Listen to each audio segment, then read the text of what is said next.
ভালোবাসা যখন একতরফা হয় তখন সে সম্পর্ক চালানো খুব টাফ। সেক্ষেত্রে অনেক বেশি ধৈর্যশীল মানুষ হওয়া দরকার, আর আমার পক্ষে তো এত সম্ভব না।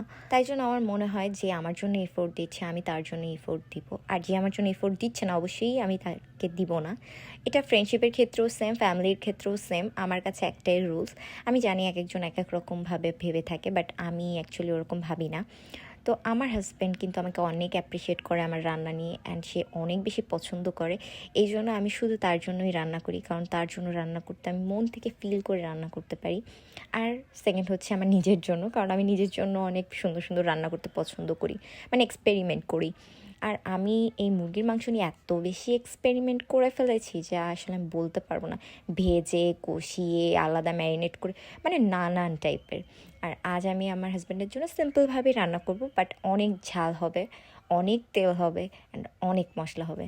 সে যেহেতু সবসময় আমাকে এত অ্যাপ্রিসিয়েট করে, সো আমার মনে হচ্ছে আমার রান্নাটা দিন দিন আরও বেশি ভালো হচ্ছে, জাস্ট বিকজ তার অ্যাপ্রিসিয়েশন।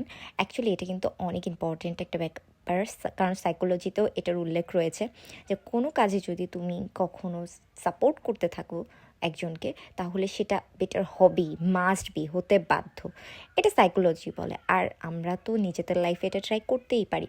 তো এখানে কথা বলতে বলতে আমার মাংসটা কষানো শেষ, অ্যান্ড পানি দিয়ে কিছুক্ষণ আরেকটু রান্না করে এই যে তেলটা উপরে চলে এসেছে, দেন আমি গরম মশলা গুঁড়াটা উপর থেকে দিয়ে একটু নেড়ে জাস্ট ঢেকে রেখেছিলাম, and hair is the final look. আমার হাজব্যান্ডের তো মারাত্মক পছন্দ হয়েছে। আপনাদের কেমন লেগেছে অবশ্যই আমাকে কমেন্ট করে জানাবেন। আর ভালো নাই লাগতে পারে, কারণ সবার পছন্দ তো সেম না।